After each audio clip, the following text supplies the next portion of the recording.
যুদ্ধের ঢাকে বাজছে চূড়ান্ত সময়, আর ঠিক তখনই করাচির বন্দরে নোঙর করল মুসলিম দুনিয়ার ভয়ঙ্কর পরাশক্তি তুরস্কের যুদ্ধ জাহাজ। ভারতে শুরু তোলপাড়। ভারত পাকিস্তান উত্তেজনার যখন সর্বোচ্চ চূড়ায়, কাশ্মীরে হামলার পর যুদ্ধের ঘণ্টা যেন কানে বাজছে, ঠিক তখনই রীতিমতো বিস্ফোরণ ঘটাল তুরস্ক। পাকিস্তানের করাচি বন্দরে এসে ভিড়ল তুরস্কের অত্যাধুনিক শক্তিশালী যুদ্ধ জাহাজ টিসিজি বুয়োকাদা। চারদিকে শুরু হলো গুঞ্জন, ষড়যন্ত্র, বিশ্লেষণ। এরদোয়ান কি সত্যিই পাকিস্তানের পাশে দাঁড়ালো? যুদ্ধবিমান ঘোরে অস্ত্র পাঠানোর পর এবার যুদ্ধজাহাজ। তুরস্ক কি পাকিস্তানকে সরাসরি সামরিক সহায়তা দিচ্ছে? এই প্রশ্নে ভারতীয় রাজনীতি এখন অগ্নিগর্ভ। বহু ভারতীয় সোচ্চার হয়েছেন, তুরস্কের সঙ্গে সম্পর্ক ছিন্ন করো। মোদি কূটনৈতিক চাপে ফেলার জন্য উঠেছে জোর দাবি। রবিবার করাচি বন্দরে এসে ভিড়েছে তুরস্কের শক্তিশালী যুদ্ধজাহাজ টিসিবি বুয়োকাদা। ভারতের কাশ্মীর ইস্যুতে উত্তেজনার মধ্যে এমন আগমন কাকতালীয় নয় বলেই ধারণা বিশ্লেষকদের। শুধু যুদ্ধজাহাজ নয়, এর আগে পাকিস্তানে অবতরণ করেছে তুরস্কের সিথোই সামরিক বিমান, আর তাতেই নতুন করে জ্বলে উঠেছে আলোচনার আগুন। বিশ্বজুড়ে সামরিক বিশ্লেষকরা বলছেন, এই বিমানে হয়তো আসন্ন যুদ্ধে পাকিস্তানের পাশে দাঁড়ানোর মতো সরঞ্জাম পাঠিয়েছে তুরস্ক। যদিও তুরস্ক সরকার কৌশলী সুরে জানায়, এটি নিছকই একটি নৌ সফর, দুই দেশের সামরিক সম্পর্ক জোরদার করতেই যুদ্ধ জাহাজের আগমন। কিন্তু ভারত তা মানতে নারাজ। নয়াদিল্লিতে এখন ভেতরে ভেতরে চলছে হিসাব নিকাল, কারণ টিসিজি বুয়োকাদা কোনো সাধারণ জাহাজ নয়। এটি তুরস্কের নৌবাহিনীর অন্যতম আধুনিক ও বিধ্বংসী জাহাজ। Anti submarine operation, surface warfare ও পেট্রোল মিশনের জন্য একে অপ্রতিরোধ্য মনে করা হয়। এর রয়েছে অ্যাডভান্সড রাডার সিস্টেম, নেভাল গান, অ্যান্টিশিপ মিসাইল, এমনকি ভয়ঙ্কর টর্পেডো লঞ্চারও। তুরস্ক ও পাকিস্তানের মধ্যে সম্পর্ক বহুদিনের। শুধু রাজনৈতিক নয়, সামরিকভাবেও তারা একে অপরের ঘনিষ্ঠ। প্রেসিডেন্ট রিসেপ তাইয়েপ এরদোয়ান এবং প্রধানমন্ত্রী শাহবাজ শরীফের মধ্যে রয়েছে গভীর বন্ধুত্ব। দুই দেশ একসাথে যুদ্ধ জাহাজ ও যুদ্ধ বিমান তৈরি করছে। নিয়মিত যৌথ সামরিক মহড়ায় অংশ নিচ্ছে এরদোয়ানের সেনারা। পাকিস্তানের হাতে রয়েছে তুরস্কের তৈরি ভয়ঙ্কর বাইরাক্তার ড্রোন, যা ভারতের সীমান্তে মোতায়েন এবং যা এখন নয়াদিল্লির চোখের ঘুম কেড়ে নিয়েছে। তুরস্কের এই সরাসরি সহায়তা ও উপস্থিতি ভারতকে মনে করিয়ে দিয়েছে, পাকিস্তান একা নয়, তার পাশে আছে মুসলিম বিশ্বের এক অপ্রতিরোধ্য পরাশক্তি। এরদোয়ান প্রকাশ্যে জানিয়ে দিয়েছেন, কাশ্মীর ইস্যুতে তিনি পাকিস্তানের পাশে, আর এতেই ভারতের ক্ষোভ যেন আগুনে ঘি ঢালার মতো। বহু ভারতীয় নাগরিক ও বিশ্লেষক এরই মধ্যে দাবি তুলেছেন, তুরস্কের সঙ্গে ভারতের কূটনৈতিক সম্পর্ক ছিন্ন করতে হবে। নরেন্দ্র মোদীর ওপর বাড়ছে চাপ, কূটনৈতিকভাবে এরদোয়ানকে কোণঠাসা করতে হবে বলেই মত তাঁদের। অন্যদিকে পাকিস্তানের সেনাবাহিনী ও সরকার এই সফরকে দেখছে বিশাল কূটনৈতিক সাফল্য হিসেবে। মুসলিম বিশ্বের শক্তিশালী রাষ্ট্র তুরস্ক যেভাবে পাশে এসে দাঁড়িয়েছে, তাতে গোটা পাকিস্তান আজ উজ্জীবিত। করাচি বন্দরে নোঙর করা যুদ্ধজাহাজ শুধু এক টুকরো ইস্পাত নয়, এ যেন এক মহাশক্তির বার্তা, তোমার পাশে আছি ভাই। যুদ্ধের প্রান্তসীমায় দাঁড়িয়ে থাকা দুই পরমাণু শক্তিধর রাষ্ট্র, ভারত ও পাকিস্তানের এই সংকটময় সময়ে তৃতীয় এক পরাশক্তির এভাবে নৌপথে আগমন চিত্রটা আরও জটিল করে তুলেছে। এ যেন শুধু সামরিক নয়, এই আগমন কূটনৈতিক, প্রতীকী এবং এক অঘোষিত ঐক্যের ঘোষণা। তুরস্ক বলছে সফর বন্ধুত্বে, ভারত যেন বলতে চাইছে এটা যুদ্ধের প্রস্তুতি।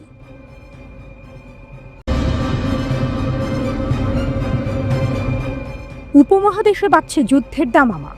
ভারত নাকি পাকিস্তানের উপর ঝাঁপিয়ে পড়তে পারে। সময়টা খুব বেশি দূরে নয়, 24 থেকে 36 ঘন্টার মধ্যেই নাকি বাঁচতে পারে যুদ্ধের দামামা। পাকিস্তানের তরফ থেকে এমন চাঞ্চল্যকর দাবি করা হয়েছে। তাদের ভাষ্য, বিশ্বাসযোগ্য গোয়েন্দা তথ্য নাকি তাদের হাতে এসেছে। আর এই হুমকির মূলে রয়েছে সেই ভয়ানক পেহেলগাম হামলা। গত 22 এপ্রিল ভারত নিয়ন্ত্রিত কাশ্মীরে এক নৃশংস সন্ত্রাসী হামলায় 26টি তাজা প্রাণ ঝরে যায়। সেই ঘটনার জেরেই নাকি ভারত ফুঁসছে, চাইছে চরম প্রতিশোধ নিতে। পেহেলগামের সেই রক্তক্ষয়ী ঘটনার পর থেকেই ভারত ও পাকিস্তানের মধ্যে চাপা উত্তেজনা বিরাজ করছে। হামলার পরেই ভারতের প্রধানমন্ত্রী নরেন্দ্র মোদী দফায় দফায় নিরাপত্তা বিষয়ক বৈঠক করেছেন। আর এই তৎপরতাই পাকিস্তানের মনে ভয় ধরিয়েছে, উস্কে দিয়েছে আসন্ন সামরিক অভিযানের জল্পনা। সম্পর্কের তিক্ততা এখন চরমে। পারমাণবিক শক্তিধর এই দুই প্রতিবেশী দেশের মধ্যে কূটনৈতিক সম্পর্ক এমনিতেই তেমন ভালো ছিল না। পেহেলগামের পর তা আরও তলানিতে ঠেকেছে।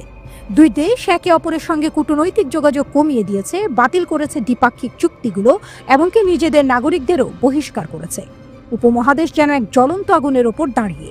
কিন্তু প্রশ্ন হলো, পেহেলগামের ভয়াবহ হত্যাকাণ্ডের পর পাকিস্তানের সামরিক পদক্ষেপ কি সত্যিই এত কাছে? আর যদি পদক্ষেপ নেয়, তবে তা কেমন হতে পারে? ইতিহাসের পাতা কি কোনো ইঙ্গিত দেয়? পাকিস্তানের তথ্যমন্ত্রী আতাউল্লাহ তারার যেন বোমা ফাটালেন। গতকাল বুধবার এক টেলিভিশন বিবৃতিতে তিনি স্পষ্ট জানালেন, তাদের কাছে নাকি বিশ্বাসযোগ্য গোয়েন্দা তথ্য রয়েছে। আগামী 24 থেকে 36 ঘন্টার মধ্যে ভারত ও পাকিস্তানের বিরুদ্ধে সামরিক পদক্ষেপ নিতে পারে। তারারের অভিযোগ, পেহেলগাম ঘটনায় পাকিস্তানে জড়িত থাকার ভিত্তিহীন ও বানোয়াট অভিযোগ তুলে ভারত এই হামলা চালাতে পারে। যদিও ভারত সরাসরি পাকিস্তানের দিকে অভিযোগের আঙুল তুলেছে, ইসলামাবাদ সেই অভিযোগ কঠোরভাবে অস্বীকার করেছে। কাশ্মীরের মাটি নিয়ে দুই দেশের দ্বন্দ্ব বহু পুরনো। ভারত ও পাকিস্তান উভয়েই কাশ্মীরের কিছু অংশ নিজেদের নিয়ন্ত্রণে রেখেছে, তবে পুরো ভূখণ্ডের ওপরই তাদের দাবি। তারারের বিস্ফোরক বিবৃতির ঠিক আগের দিন ভারতের প্রধানমন্ত্রী নরেন্দ্র মোদী দেশের শীর্ষ নিরাপত্তা কর্তাদের সঙ্গে এক রুদ্ধদ্বার বৈঠক করেন। বেশ কয়েকটি সংবাদ সংস্থা নাম প্রকাশে অনিচ্ছুক সরকারি সূত্রের বরাতে জানিয়েছে, সেই বৈঠকে মোদী নাকি পেহেলগাম হামলার জবাব দিতে ভারতীয় সামরিক বাহিনীকে সম্পূর্ণ আভিযানিক স্বাধীনতা দিয়েছে। তার মানে কি দাঁড়ায়? ভারত কি সত্যিই যুদ্ধের প্রস্তুতি নিচ্ছে? বুধবার পেহেলগামে হামলার পর দ্বিতীয়বারের মতো প্রধানমন্ত্রী মোদী নিরাপত্তা বিষয়ক মন্ত্রিসভা কমিটির বৈঠকে সভাপতিত্ব করেন। খোদ রাষ্ট্রায়ত্ত টেলিভিশন দূরদর্শন এই খবর জানিয়েছে। অন্যদিকে ভারত ও পাকিস্তানের নিয়ন্ত্রণ রেখা বরাবর থেমে থেমে গোলাগুলি চলছে। এই পরিস্থিতিতে উত্তেজনা কমাতে ঝাঁপিয়ে পড়েছেন অন্যান্য বিশ্ব নেতারা। মঙ্গলবার যুক্তরাষ্ট্রের স্টেট ডিপার্টমেন্টের এক মুখপাত্র সাংবাদিকদের বলেছেন, আমরা উভয় পক্ষের সঙ্গে যোগাযোগ রাখছি এবং তাদের পরিস্থিতি আরও খারাপের দিকে ঠেলে দেওয়া থেকে বিরত থাকতে অনুরোধ করছি। এর পরপরই মার্কিন পররাষ্ট্রমন্ত্রী মার্কো রুবিও ভারত ও পাকিস্তানের পররাষ্ট্রমন্ত্রীদের সঙ্গে কথা বলেছেন। একই দিনে জাতিসংঘের মহাসচিব আন্তোনিও গুতেরেসের মুখপাত্র জানান, তিনি পাকিস্তানের প্রধানমন্ত্রী শাহবাজ শরীফ ও ভারতের পররাষ্ট্রমন্ত্রী জয়শঙ্করের সঙ্গে কথা বলেছেন। পরিস্থিতি শান্ত করার জন্য সাহায্যের প্রস্তাবও দিয়েছেন তিনি। কিন্তু বরফ কি গলবে? ভারত ঠিক কী পদক্ষেপ নিতে পারে তা এখনো ধোঁয়াশার মধ্যে। তবে অতীতের দিকে তাকালে কিছু সম্ভাব্য রণকৌশলের আভাস পাওয়া যায়। সামরিক গোপন অভিযান অনেকটা যেন চোর পুলিশ খেলা, নীরবে হামলা করা আবার স্বীকারও না করা। গত কয়েক দশকে ভারত ও পাকিস্তান একে অপরের নিয়ন্ত্রিত অঞ্চলে এমন বহু গোপন অভিযান চালিয়েছে। সামরিক ঘাঁটিগুলোতে হামলা হয়েছে, সেনাদের রক্ত ঝরেছে, এমনকি শত্রুপক্ষের সেনাদের শিরচ্ছেদের মতো ঘটনাও ঘটেছে। এই ধরনের হামলাগুলো মূলত প্রতিশোধ স্পৃহা থেকে জন্ম নেয়। কোনো সামরিক ইউনিট আক্রান্ত হলে সেখানকার সেনারা পাল্টা আঘাত করার জন্য গোপনে অভিযান চালায়। মজার ব্যাপার হলো, এই ধরনের অভিযান কখনোই আনুষ্ঠানিকভাবে স্বীকার করা হয় না।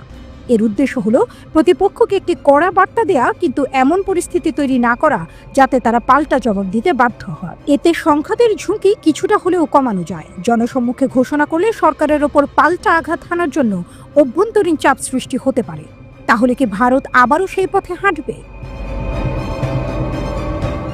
প্রচারিত সার্জিক্যাল স্ট্রাইক মাঝে মাঝে ভারত সরাসরি জানান দেয় তাদের হামলার কথা।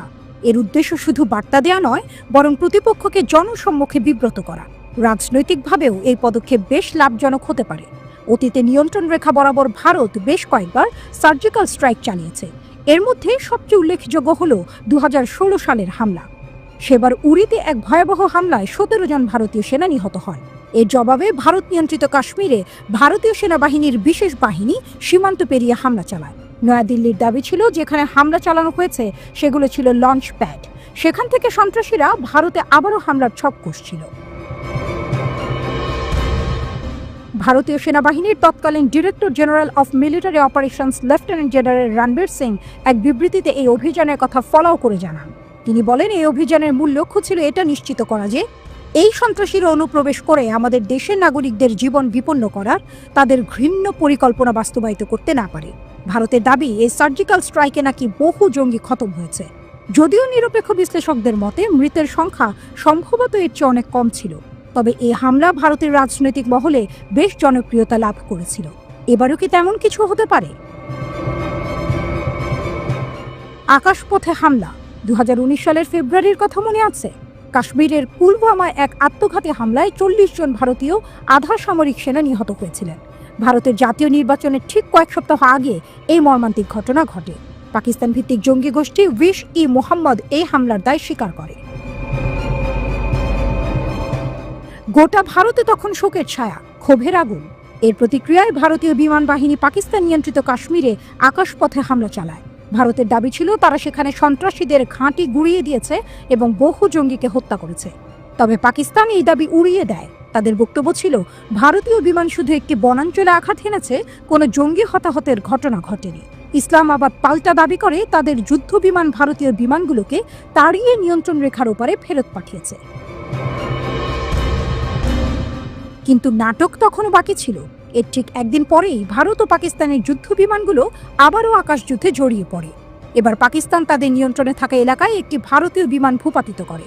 শুধু তাই নয়, ভারতীয় বিমান বাহিনীর এক পাইলটকে আটকও করে তারা এবং কয়েকদিন পর অবশ্য তাকে মুক্তি দেয়।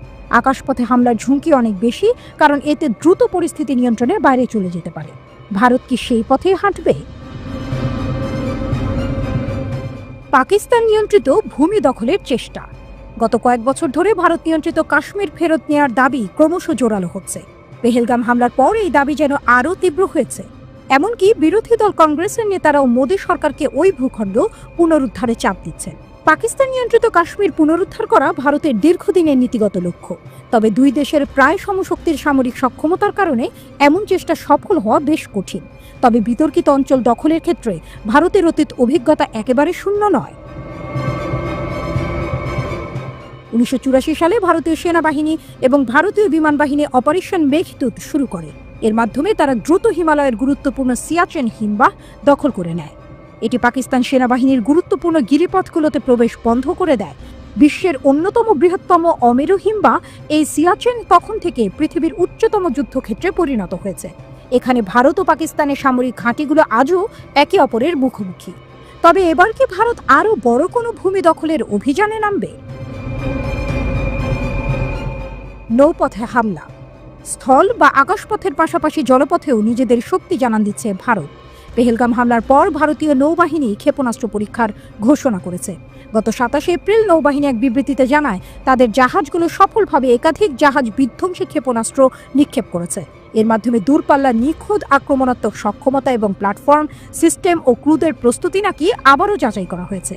বিবৃতিতে আরও বলা হয়, ভারতীয় নৌবাহিনী নাকি যে কোনো সময়, যে কোনো স্থানে, যে কোনো পরিস্থিতিতে দেশের সামুদ্রিক স্বার্থ রক্ষায় যুদ্ধ করতে প্রস্তুত। অনেক বিশ্লেষক মনে করছেন এই ক্ষেপণাস্ত্র পরীক্ষা আসলে শক্তি প্রদর্শনেরই একটি অংশ।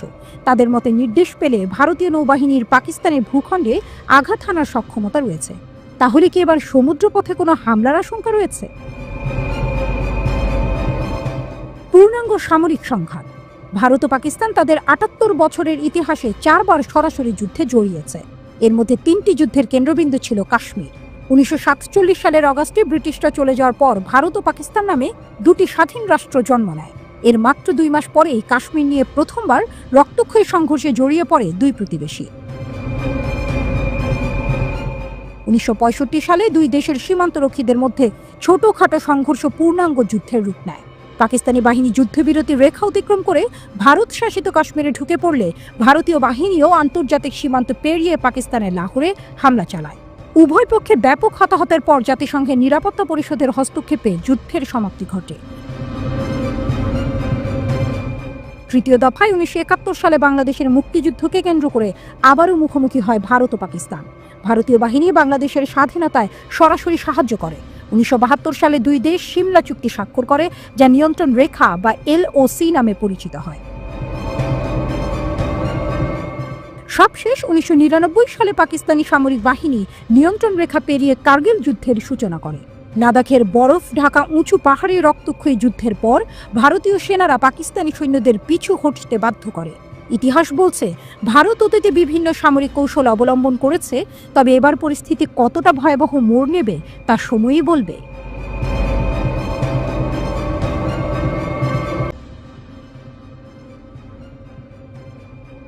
আকাশের রাজপথে জ্বলে উঠেছে দ্বৈরথ। ভারতের রাফালের দাপট থামিয়ে পাকিস্তানের JF-70 জয়ধ্বনি। আকাশ কাঁপে, সীমান্তের ওপার থেকে উঠে আসে রাফালের গর্জন। আধুনিকতার প্রতীক, ভারতের অহংকার। আকাশের বুক চিরে ধেয়ে আসে 4টি যুদ্ধ বিমান রাফাল। কাশ্মীরের আকাশে নিয়ন্ত্রণ রেখার ঠিক ধার ঘেঁষে গোপন মিশনের নিঃশব্দ মঞ্চায়ন চলছিল ভারতে, কিন্তু বাতাসে ভেসে থাকা প্রতিটি শব্দে, প্রতিটি স্পন্দনে সজাগ ছিল ইসলামাবাদ। আকাশে নয়, হৃদয়ে আগুন। আভাস পেয়ে বিদ্যুৎ বেগে ছুটে আসে পাকিস্তানের আকাশবীর JF-70, শত্রুর নিঃশ্বাস পড়ার আগেই ঠিকানা বদলে দিতে সক্ষম। 29 এপ্রিল রাতের অন্ধকারে যখন গোটা উপমহাদেশ ঘুমিয়ে, তখন কাশ্মীরের আকাশে শকুনের মতো ঘোরাফেরা করছিল 4টি রাফাল। কিন্তু এবার তারা ভুল জায়গায় পাখা মেলেছিল। পাকিস্তানের রাডারে ধরা পড়তেই JF-17 গর্জে ওঠে, ধাওয়া করে, তাড়া দেয়, এমনকি ছায়ার গতিতে তারা রাফালকে চেপে ধরে আকাশপথে। এ যেন আত্মবিশ্বাসের নামে অহংকারের পতন। পাকিস্তান দেখিয়ে দিল কেবল স্থল নয়, আকাশেও তারা প্রস্তুত, তারা নির্ভীক। রাতের নীরবতা ছিন্ন করে ভারতীয় রাফালগুলো মুহূর্তেই পিছু হটে, থেমে যায় টহল। আকাশপথে তারা আর টিকে থাকতে পারে না। ইতিহাসে লেখা হয়ে যায় JF-17 এর ধাওয়ায় রাফালের পিছু হটা।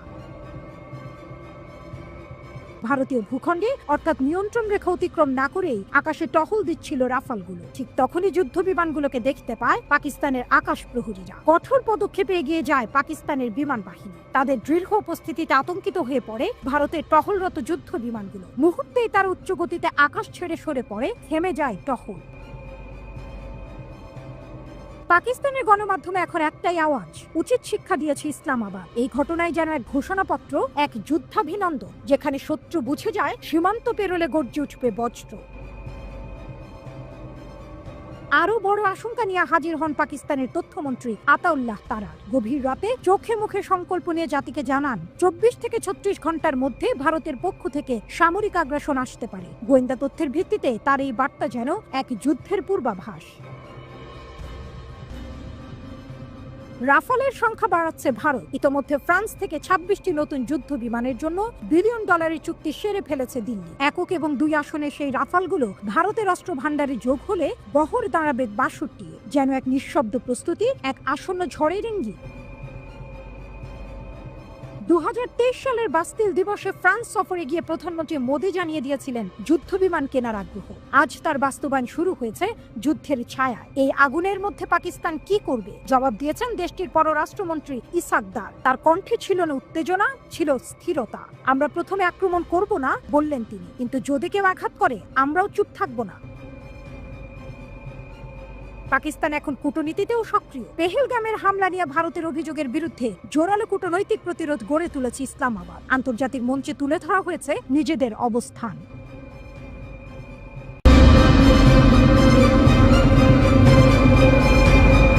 বাংলাদেশে পাকিস্তানের JF-70 বিক্রির সম্ভাবনা, ভারত কেন ভয় পাচ্ছে?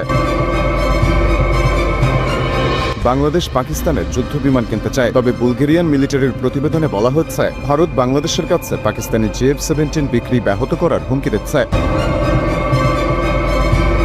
এই যুদ্ধ বিমানটির আঞ্চলিক শক্তি কিভাবে বদলে দিতে পারে?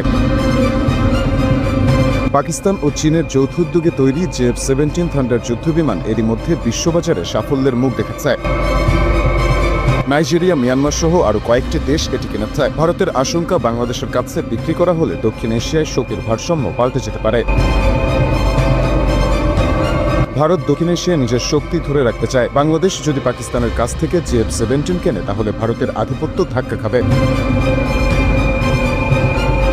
দিল্লি মনে করে যে কোনো দেশ যদি পাকিস্তানের সঙ্গে শক্তিশালী সামরিক সম্পর্ক গড়ে তোলে, তবে তা ভারতের জন্য হবে একটি বড় চ্যালেঞ্জ। কিন্তু কেন এই JF-17 এত গুরুত্বপূর্ণ?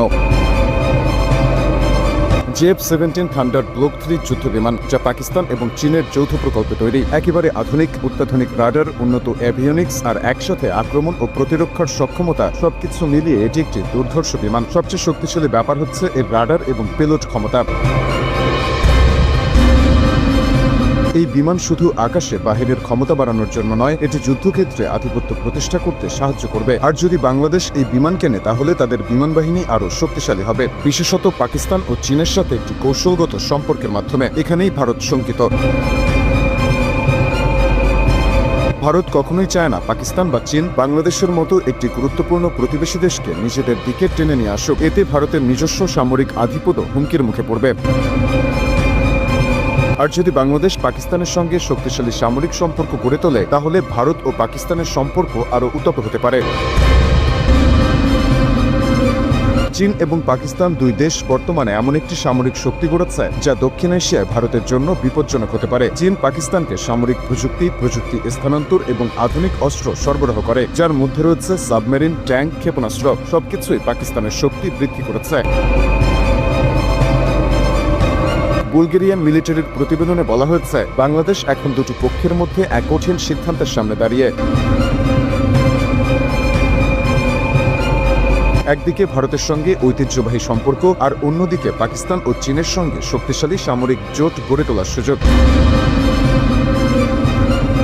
বাংলাদেশ কি তার আকাশ বাহিনীকে আধুনিক করতে পাকিস্তান থেকে JF-17 কিনবে, নাকি ভারতের সঙ্গে তার ঐতিহ্যবাহী সম্পর্ক বজায় রাখবে?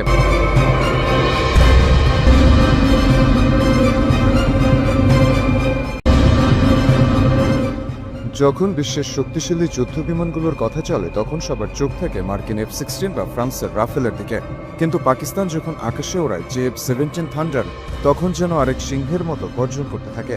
হ্যাঁ, আপনি ঠিক শুনেছেন, পাকিস্তানের আকাশসীমায় নতুন এক অভাবনীয় শক্তির জন্ম হয়েছে। JF-17 থান্ডার আকাশে নতুন ইতিহাস তৈরি করেছে। এই যুদ্ধবিমান সর্বোচ্চ 50,000 ফুট উচ্চতায় উঠতে পারে। এর গতি ঘন্টায় 2000 কিলোমিটার। তবে এর সবচেয়ে গুরুত্বপূর্ণ বৈশিষ্ট্য হচ্ছে এর আক্রমণাত্মক ক্ষমতা। JF-17 থান্ডার প্রতিরক্ষা কৌশল এবং অপারেশনেও বিশেষভাবে সফল। JF-17 থান্ডার প্রথমবার উড়তে শুরু করার পর এটি খুব দ্রুতই বিশ্বের সেরা যুদ্ধ বিমানগুলির মধ্যে স্থান করে নেয়। এটি যে কোনো আবহাওয়াতেই একেবারে নিখুঁতভাবে উড়তে সক্ষম এবং যে কোনো পরিস্থিতিতে শত্রুকে পরাস্ত করতে পারে। পাকিস্তান যে প্রযুক্তি ব্যবহার করেছে তা বিশ্বের বাকি দেশগুলোর থেকে একেবারেই আলাদা। পাকিস্তান এই বিমানটিকে প্রাইড অব পাকিস্তান বলে আখ্যায়িত করেছে। যুদ্ধ বিমানটি বিশ্বব্যাপী অত্যন্ত প্রশংসিত হয়েছে। JF-17 থান্ডার যুদ্ধ বিমান ওজনে তুলনামূলকভাবে হালকা। দিনে, রাতে এবং সব ঋতুতে হামলা চালাতে সক্ষম এই যুদ্ধ বিমান পাকিস্তান অ্যারোনটিক্যাল কমপ্লেক্স এবং চীনের চেংদু এয়ারক্রাফট ইন্ডাস্ট্রি কর্পোরেশনের যৌথ উদ্যোগে তৈরি করা হয়েছে। এর সাহায্যে অনেক উঁচু থেকে হামলা চালানো, মাটির খুব কাছাকাছি নেমে বোমাবর্ষণ করা, প্রতিপক্ষের যুদ্ধ বিমানের সঙ্গে আকাশে ডগফাইট করা যায়। এমনকি শত্রুর আকাশসীমায় ঢুকে তাদের ঘাঁটি এবং সমরসজ্জার নির্ভুল খবর নিয়ে আসতে পারে এই যুদ্ধ বিমান। মাত্র কয়েক সেকেন্ডের মধ্যে JF-17 থান্ডার এমন এক আক্রমণ চালায় যা পুরো বিশ্বের বিমান বিশেষজ্ঞদের চমকে দেয়। এটি নিঃসন্দেহে পাকিস্তানের জন্য একটি কৌশলগত বিজয় এবং আকাশে নতুন শক্তির পরিচয়। JF-17 থান্ডার এবার শুধু পাকিস্তান নয়, পুরো আন্তর্জাতিক মঞ্চে তার শক্তি প্রদর্শন করেছে। সংযুক্ত আরব আমিরাতের দুবাইতে একটি বিমান প্রদর্শনীতে এর অসাধারণ পারফরম্যান্স বিশ্ববাসীকে হতবাক করে দিয়েছিল। কাতারের শাসক শেখ তামিম ইবনে হামাদ আল থানি এর প্রশংসা করেছেন এবং এই বিমান কেনার আগ্রহ প্রকাশ করেছেন। এই যুদ্ধবিমানের মাধ্যমে পাকিস্তান শুধু একটি উন্নত যুদ্ধবিমান তৈরি করেনি, বরং তাদের সামরিক শক্তি বিশ্বের সামনে আরও দৃঢ়ভাবে প্রতিষ্ঠিত করেছে।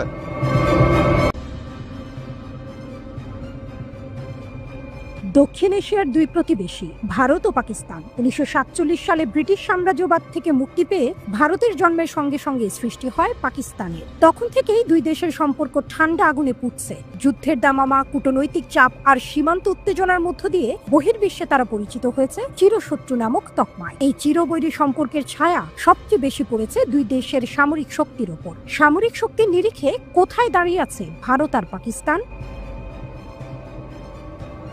সামরিক বাজেট। ইউরোপ ভিত্তিক সামরিক বিশ্লেষণধর্মী সংবাদ মাধ্যম armedforces.eu জানিয়েছে, 127 কোটির জনসংখ্যা নিয়ে ভারতের বর্তমান সামরিক বাজেট প্রায় 56 বিলিয়ন মার্কিন ডলার। এর বিপরীতে 19 কোটির জনসংখ্যা বিশিষ্ট পাকিস্তানের বাজেট 10 বিলিয়ন ডলার। অর্থাৎ বাজেটের দিক থেকে ভারত অনেকটাই এগিয়ে।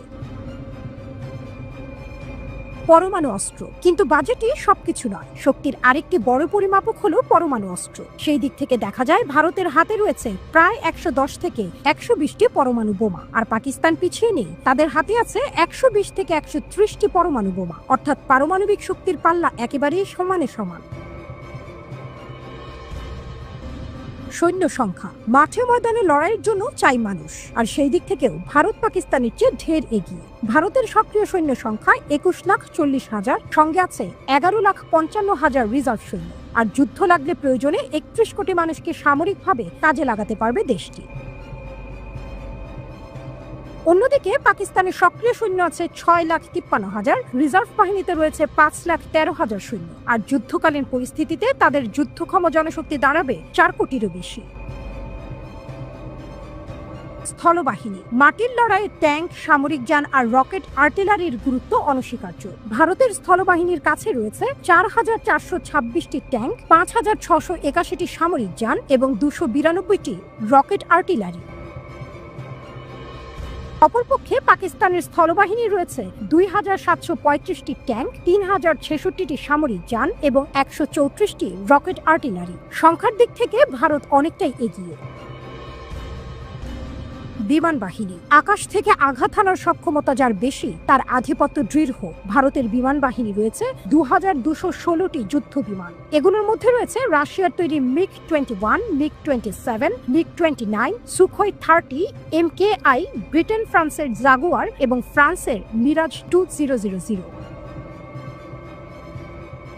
পাকিস্তানের যুদ্ধ বিমান সংখ্যা ১,১৪৩টি। এদের মধ্যে রয়েছে চীনের তৈরি F-7, PZ এবং যুক্তরাষ্ট্রের তৈরি F-16 ফ্যালকন। মান ও সংখ্যায় ভারত এগিয়ে থাকলেও পাকিস্তানের হাতে আধুনিক প্রযুক্তির কিছু বিমান থাকায় লড়াইয়ে তারা মোটেও অপ্রস্তুত নয়। নৌবাহিনী। সমুদ্রের রাজা কে? ভারতের নৌবাহিনীর হাতে রয়েছে 15টি সাবমেরিন, 15টি ফ্রিগেট, 11টি ডেস্ট্রয়ার এবং 2টি বিমান বহনকারী জাহাজ। পাকিস্তান এখানে কিছুটা পিছিয়ে। তাদের হাতে রয়েছে 5টি সাবমেরিন এবং 9টি ফ্রিগেট। এক অসম যুদ্ধ। একদিকে সংখ্যায় ও সরঞ্জামে ভারতে একচ্ছত্র আধিপত্য, অন্যদিকে পাকিস্তানের পরমাণু দাঁতালো চোয়াল। একদিকে অর্থের দাপট, অন্যদিকে চিরকালীন আক্রোশ। উত্তপ্ত উপমহাদেশের বুকে দাঁড়িয়ে দুই দেশ যেন এক অনিশ্চিত ভবিষ্যতের সীমানায়। শান্তির বার্তা না এলে এই সামরিক পরাশক্তির সংঘর্ষ হয়ে উঠতে পারে ভয়ঙ্কর এক দুঃস্বপ্ন। শত্রুতার এই দীর্ঘ ইতিহাসে আজও কোনো ফিনিক্স উঠে আসেনি ছায়ের ভেতর থেকে, কেবল বারুদের গন্ধ আর আতঙ্কের প্রতিচ্ছবি।